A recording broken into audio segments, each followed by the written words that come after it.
మంచి మాట వీడియో చూస్తున్న మీ అందరికీ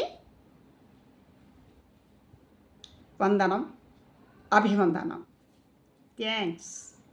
లైక్ చేయండి, సబ్స్క్రైబ్ చేయండి.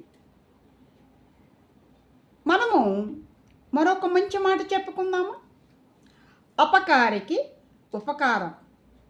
అవునండి, మీరు వింటున్నది కరెక్టే. మనకి చెడు చేసేవారికి కూడా మనము మంచి చేయటంలోనే ఉంది అపకారికి ఉపకారం. మీరు చిన్నప్పుడు ఒక పద్యం వినే ఉంటారు.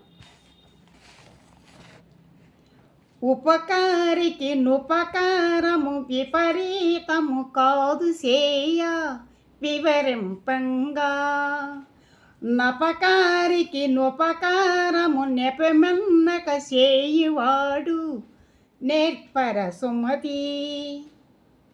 ఈ పద్యంలోనే ఉందండి.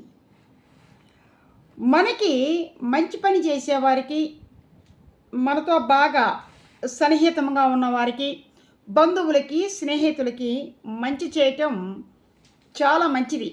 అయితే ఇది చాలా సాధారణమైన విషయం.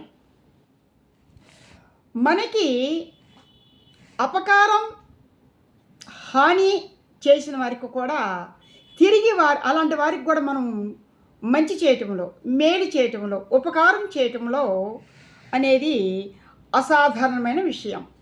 అందుకే అపకారికి ఉపకారం చేద్దాం. ఓకే.